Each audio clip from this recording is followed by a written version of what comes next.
Gods are after creation. Who actually knows? And he leaves it at that. Alright? To me, it was as if a kindred spirit had spoken across 10,000 years. Right? This guy sitting there 10,000 years ago, I have no idea who wrote it, by the way. Could be Amrita, I'm not very sure.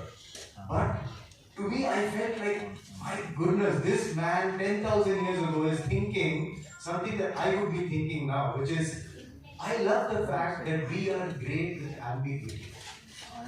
We don't have binaries like the West typically, right? When George Bush stood and said, you're either with us or against us. There is either good or evil. We don't have good and evil. We have dharma and adharma. And a person can do an evil act while following his dharma. That's a mind-blowing thing. Correct? That's not something that would hit a Western mind. To an Indian audience, I see so many people nodding their heads. And I'm like, Indian audience is like, yeah, I know this stuff. Great, but just think about it. To the Western mind, this is mind-blowing stuff that you could be completely in line with your dharma, but you could still be capable of great evil. Right?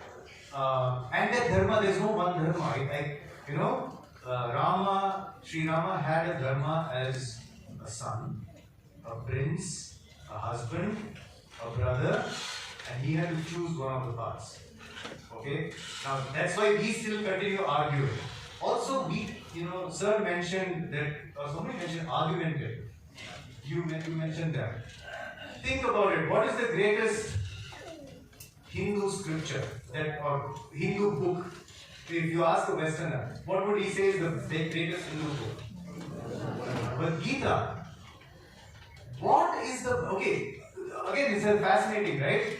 It's all about Arjuna questioning Krishna. Here is a man, he's a god telling you, hey, I am God. I am being and I am non-being. I can exist and I cannot exist. He shows him his Vishwarupam. Still Arjuna questions him. We don't take anything. We don't have commandments. There is no thou shalt not steal. If you say thou shalt, if Krishna had said thou shalt fight Arjuna, Arjuna will follow it up with 150 questions. That's us. Okay? Similarly, Nachiketa, little boy goes and questions the heck out of Dharmaraja. Which other culture will have a small boy question Dharmaraja and Dharmaraja patiently answering all the questions? Right? So what I'm trying to get at is, Indian knowledge system to me is a way of thinking. Right? And that way, and I had said at one point that the greatness of the Hindu mind is that it can hold two contradictory thoughts in its mind at the same time. We have no problems with it. Fuzzy logic is our inherent default setting. Right? We don't have, non-fuzzy logic is like, binary logic is okay, but fuzzy logic is what we leverage. So to me, when we are teaching our kids, if we don't teach them about this elemental fuzziness in our psyche, that is what will create our kids who are, why are we producing so many chess grandmasters? Right? It's because the Indian mind is thinking, is calculating, computing, it can see multiple possibilities at the same time. It's almost like there is this optimization algorithm. The Indian mind can see the entire optimization surface. Right? So that is where our strength lies, and it comes from our cultural background. And I think that is the reason why our culture needs to be taught and imbibed. I just finish with one last thing, if I may. Think about history, right? How are we taught? I mean, it's a bugbear of mine, so please bear with me. I told my kids, I have two daughters, I told my kids, you read that history to pass the exam, I'll teach you the history that you need to know. Okay? So, think of it. We are taught the Paleolithic Stone Age, there are some petroglyphs we are told about maybe. Then we come directly to the Harappan civilization. finally that was put. Then we start the Vedic age. Who are the Vedic? The guys, Aryans came, and even now we are teaching that bridge to our kids. Then from that, you immediately jump to Buddha, right? Buddha to Maurya. After Maurya, we skip 500 years and come to Guptas. From the Guptas, we skim over Harshavardhana. Our losses. After that, after the British. Yes, now we lost to the British as well, right?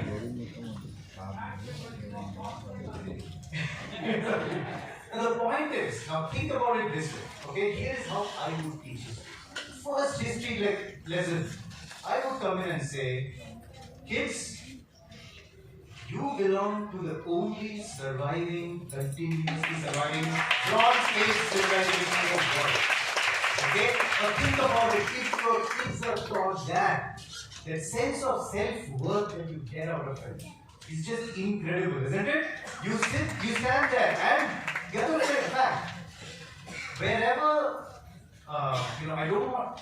Well, I'm going to say it. I'm very frank that wherever the Abrahamic faiths have gone in the world, they have exterminated the local culture and civilization.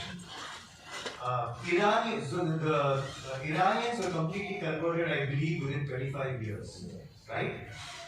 We are still surviving, and we didn't survive because we got defeated in battle after battle.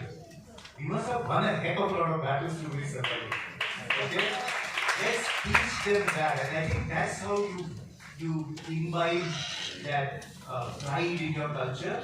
So it's got to do with the way we think, which is unique, and we've got to imbibe that, and how we teach about ourselves. Thank you, Dr. I think irrespective of the subjects our teachers take, I think one 5 minutes in every class on Indian history would be like super helpful to create very proud Indians in the next future. That would be my sincere request to all of you. Now we come to Srinivas ji, the IPS citizens of India, I would say. So, absolutely, sir. So, Srinivas ji, one clear question that comes up in my mind is, how has been your life experience on these three fronts? Because you grew up as a student practicing Vedas, IPS, and how do you ensure your kids also sustain in the same environment? So, first of all, I would like to say that I don't come from a legacy of traditional scholars. So, I had somewhere around 6 generations back one scholar, one of my ancestors, who was a Kashi Pandita. And on my mother's side also, 3-4 generations back, there were some Shastric scholars. So, this is a disclaimer that I don't come from a very traditional background. By seeing my attire, you may feel that I come from a very traditional background. No, this is first generation. So I would credit everything, whatever I am today, is because of my parents and of course my Dharmapatni, both of them. So it was my father's view because he was a marketing executive in the marketing, so he used to travel a lot. And somewhere he found that the current education system was not logical, was not reasonable. So then he introduced us into the Vedic thing. I studied until 5th class in Aurobindo International School in Hyderabad. Then I left school. Then I went to Vedic study. And I say my life is more about destiny driven. It's more destiny that there was some Parashakti over there who is actually leading all this. Because I myself also share the same thing. Maybe I'm not a believer in the beginning, but had to believe because of experience. So I was not so much inclined towards studying Veda or studying even Shastra. But something that I inherited from my parents was commitment. That whatever work you do, you have to give your 110% to it.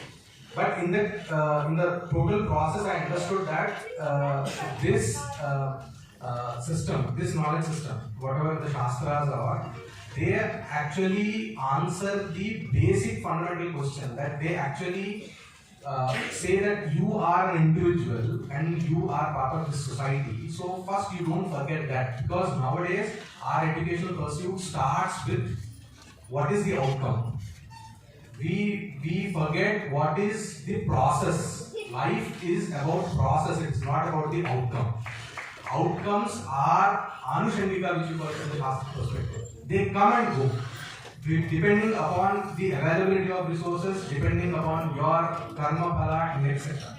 But life is nothing but it is about the process, and you have to actually believe in that process. What is actually sensible to you, because that is why we cannot uniform even education, even per se in the Gurukula system.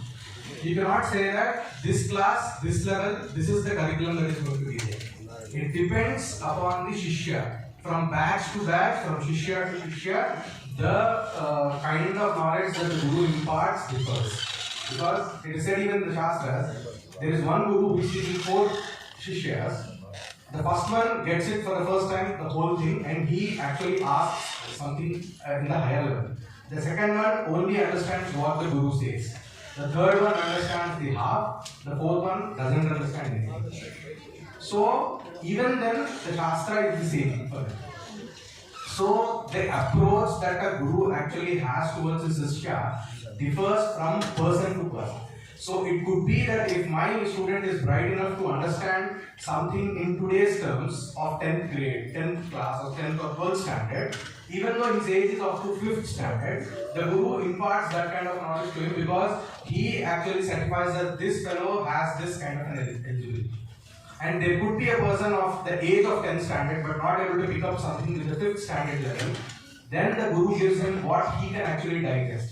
Because what our education system is about, as yesterday we were discussing about, there are 2 prajnas. Chanakya states in Arthashastra, what is the purpose of studying Andikshaki or Tarkavidya is prajna, vakya, kriya, vaisharadhyamcha karoti.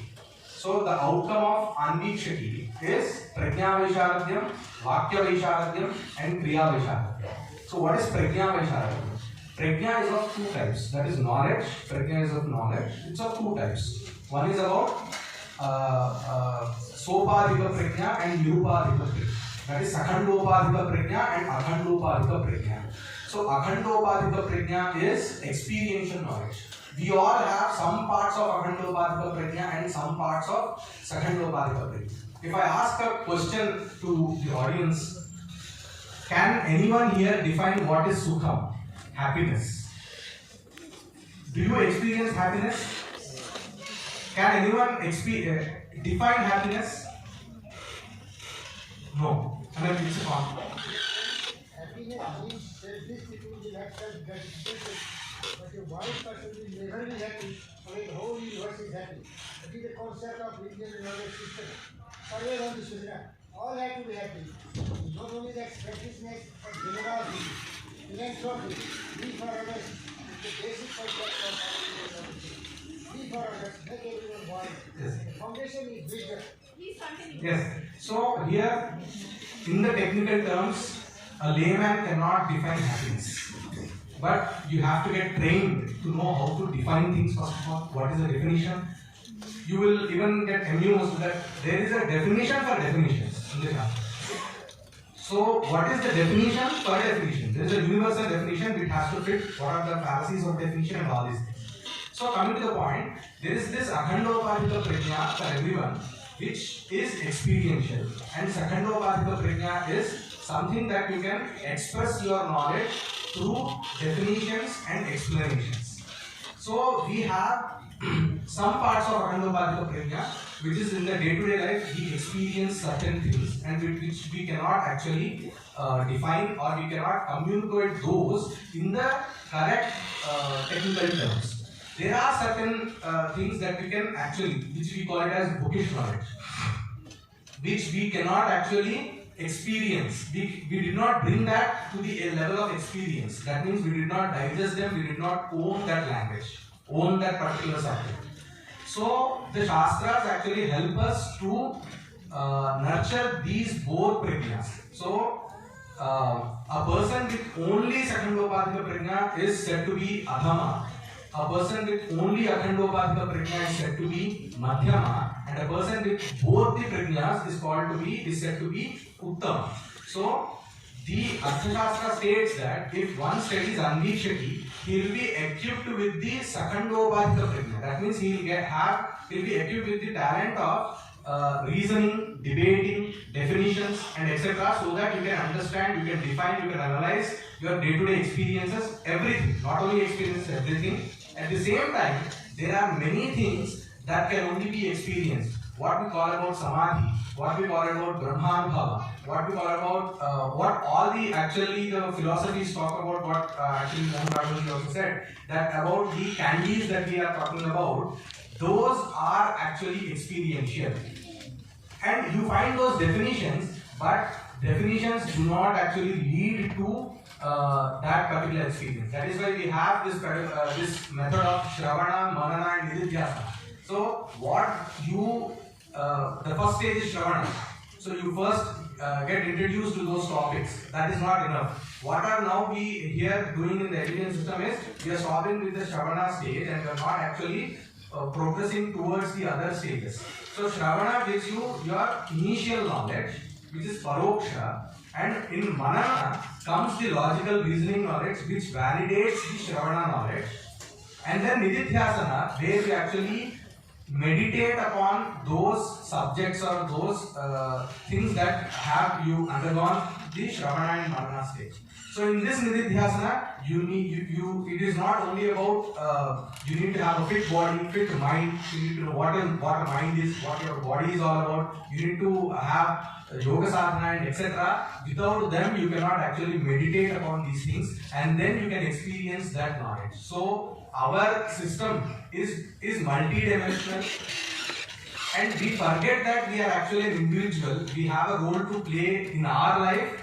So we have two journeys, an individual journey and a societal journey.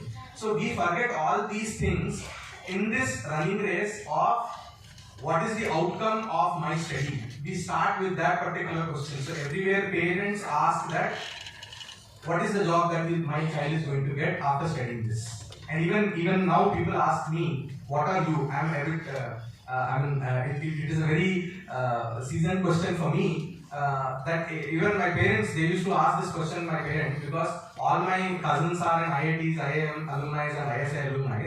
But me and my elder brother, we both were into this education. Then everyone used to ask my parents, what are your children going to do? Are they going to be archakas in temples? So it is not bad being an archaka in a temple, but we forget that Shastra is nothing but science, and this actually answers question from an individual level to the macro level of society, global problems also. So it's a very I would say my journey is destiny driven, but I don't wish my children's journey to be destiny driven. So I want them intentionally get introduced to both the systems, the contemporary educations or contemporary subjects which are evolving. At the same time, do not lose our heritage that we actually get from our rishis. Both the systems have to be introduced to them. Thanks a lot, Priya. So, the panel discussion on why IKS is our, I would say, brief attempt to just get you started in your journey with your students and your kids at home. So, I think with the time that we had, we were able to only have one question answered by each of the panelists. I would,